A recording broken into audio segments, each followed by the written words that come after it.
para hablar de estas cosas vamos a hablar con un investigador del Instituto Nacional de Investigaciones Históricas, Eva Perón, que además, obviamente, trabaja en el museo, y él se llama Santiago Regolo. ¿Cómo te va, Santiago? Marcelo Aymar te saluda, ¿cómo estás?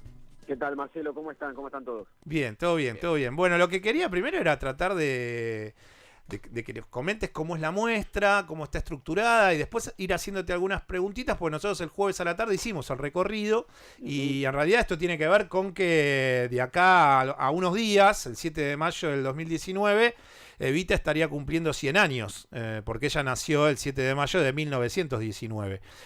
Así que bueno, en relación a esto lo que quería es, bueno, cuando la gente va, con qué se encuentra, y a partir de ahí, bueno, un par de preguntas que yo me guardo para decirte a vos en un ratito sobre ese recorrido. Bien, bueno, como bien decías, es un año muy especial para nosotros, el centenario del natalicio de Eva, y el afluente de gente, de visitantes, es permanente, no solo por el natalicio, sino porque es uno de los museos más visitados, vienen colegios, universidades, público Mm, en general, jubilados, pero también muchos extranjeros, que vienen obviamente algunos para conocer la vida de Eva, otros para recordar algunas cosas, otros para reactualizar algunas cosas referidas a las discusiones en torno a la figura de Evita. Y uno cuando entra al museo lo primero que se encuentra, a ustedes les habrá pasado, es la casa, ¿no? ¿Qué es sí. esa casa donde está el museo? Es una casa impresionante Mm, de principios del siglo XX, es una casa espectacular en el medio del barrio de Recoleta, que entre el 48 y el 55 fue un hogar de tránsito de la Fundación. Por eso, mm, una de las primeras cosas que ofrece el recorrido es recorrer esa casona que también albergaba a ese hogar de tránsito y formaba parte de ese trabajo social y político de Eva, mm. obviamente con todas las particularidades que tiene la casa en sí.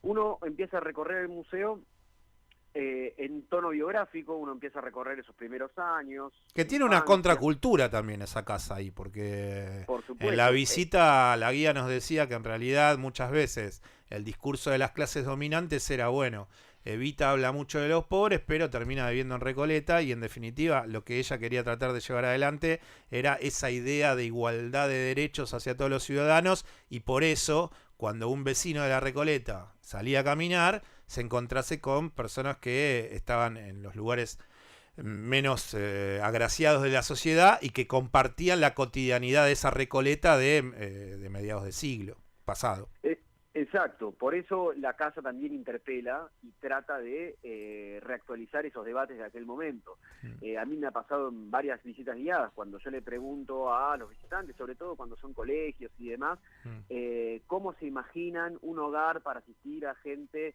en situación de calle y demás, se imagina una cosa como esta. La respuesta es unánime, no. Y uno mm, repregunta, ¿por qué no?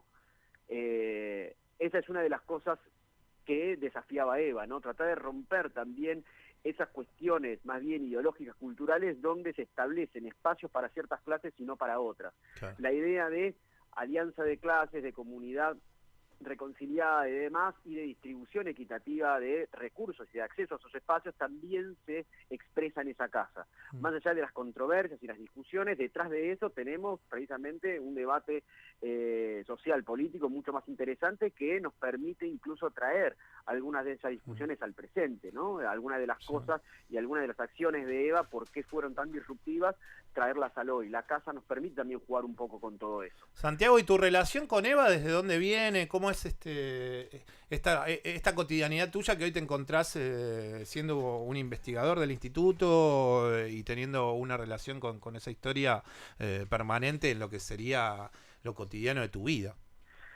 Bueno, como todas las familias, todos nos toca o directamente o marginalmente la historia del peronismo a lo largo de los años. Mm, Yo obviamente tengo más allá de un interés particular por la historia, por ser sociólogo, por estar vinculado a la investigación histórica. El peronismo me parece trascendental, y la figura de Eva, yo entro a trabajar hace más de 13 años al museo, mm, y cuando uno entra en contacto con la figura de Eva, y en realidad todo lo que multiplica la figura de Eva, ¿no?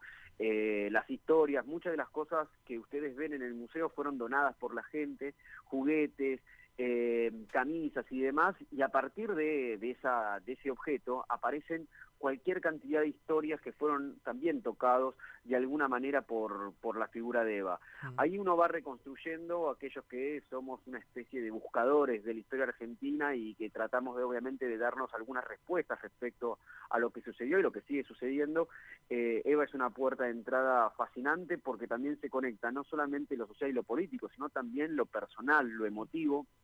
Y hasta el día de hoy es impresionante lo que sucede en las salas del museo, cómo Eva sigue despertando sentimientos, algunos encontrados, algunos antagónicos, pero que muestran esa vitalidad.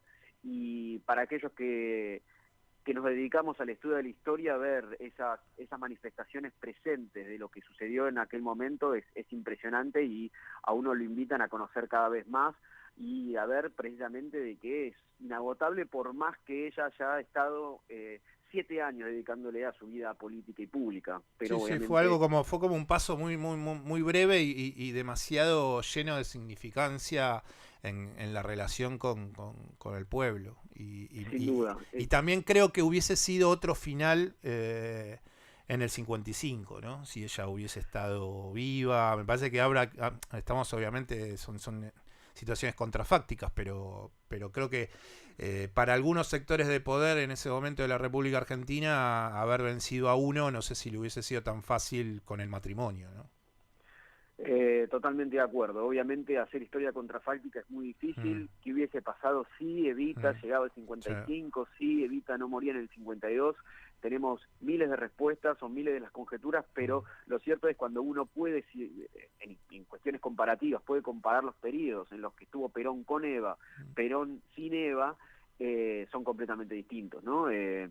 No por permitir juicio de valor, ni mucho menos, pero sí ese binomio que hacían ellos dos, digamos, esa especie de sociedad política también llevó a transformar a la Argentina en 6 años de una manera impresionante, y el sello que deja Eva.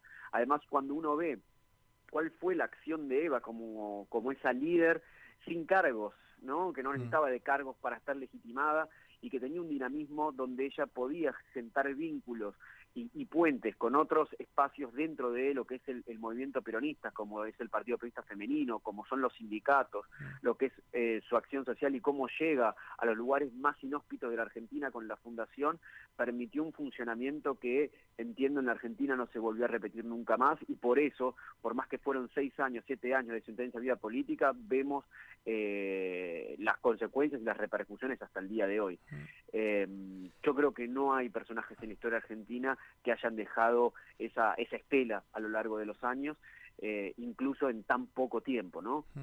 ¿Y cuáles son esos elementos que tiene el museo que en algún punto decían qué bueno que esto se haya conservado, ¿no? Yo el otro día vi, por ejemplo, la libreta cívica de ella.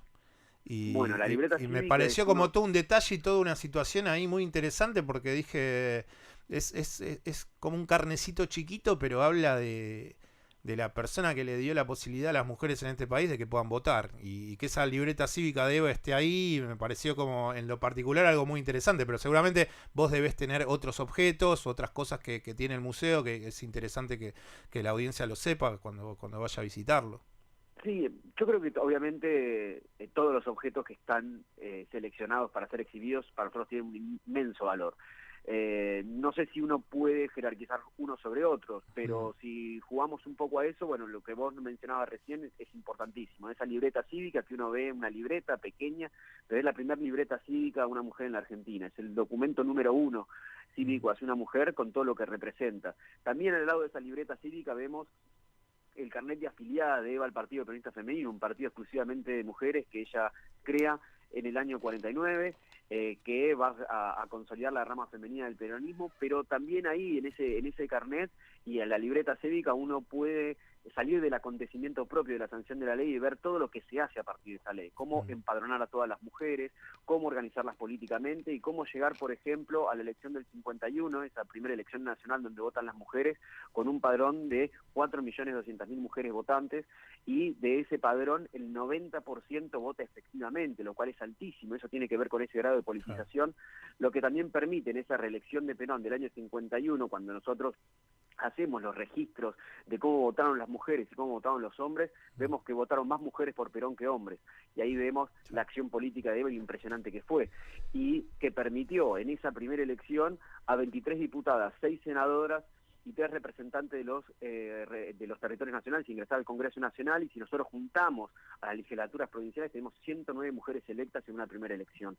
Eso es, si nosotros vamos al Congreso Nacional, estamos hablando de 20% en la Cámara de Senadores, casi 17% en la Cámara de Diputados, sin ley de cupos, es del año 51, llegando al 55, con la renovación de cámaras, a casi rondando el 28% en las cámaras.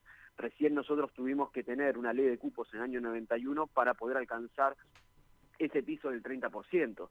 Es decir, que ahí vemos cómo las acciones políticas concretas van más allá de la convalidación jurídica de una ley, porque no se volvió a repetir ese porcentaje en la Argentina hasta entrados los años 90 con la ley de cupos. Ahí es donde nosotros vemos la acción directa de Eva, digo, más allá de la ley, y con esos objetos, como vos ya mencionabas, uno puede también relatar esas cuestiones.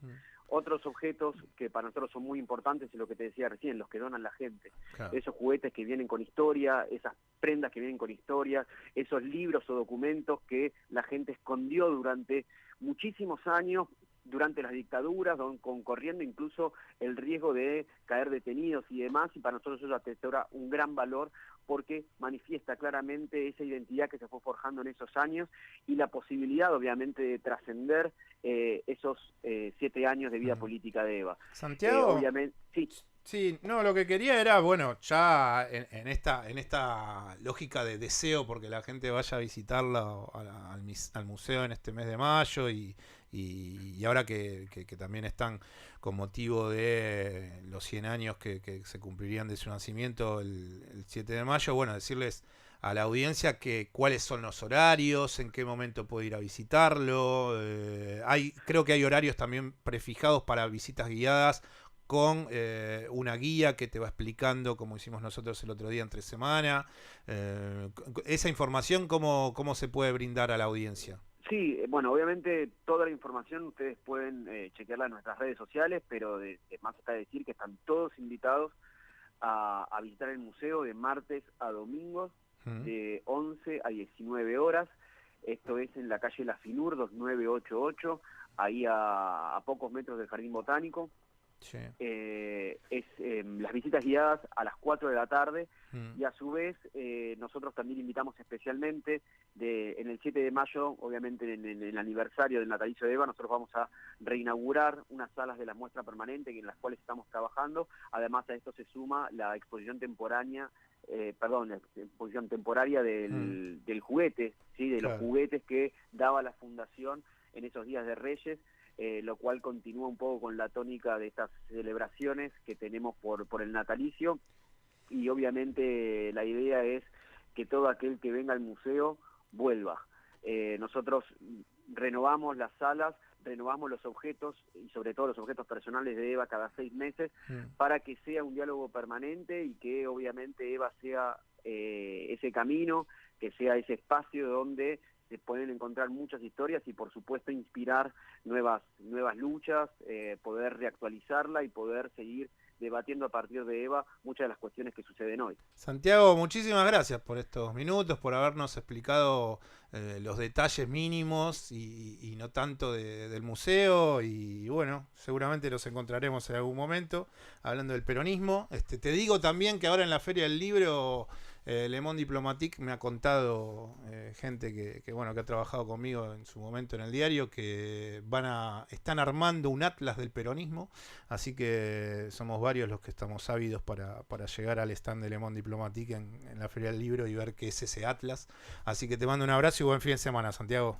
Un abrazo grande a todos por ahí y bueno, muchísimas gracias por este espacio, por este lugar, y los esperamos ahí en la Finur, en la Casa de Eva, en este museo abierto para todos y para todas, y obviamente muy, muy ansiosos de que nos vengan a visitar.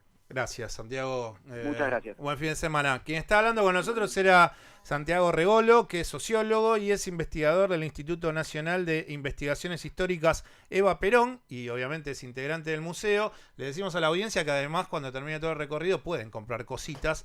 Por ejemplo, está La razón de mi vida, de Eva Perón, y lo que no van a poder comprar es la emoción que en lo particular siento cada vez que la escucho. Así que vamos a emocionarnos de nuevo con Eva. Ellos saben bien que antes del general Perón vivían en la esclavitud, que fue el general Perón que los reivindicó social, moral y espiritualmente. Y saben que la oligarquía, que los mediocres, que los vendepatrias todavía no están derrotados, que de sus guaridas asquerosas atentan contra el pueblo y contra la nación.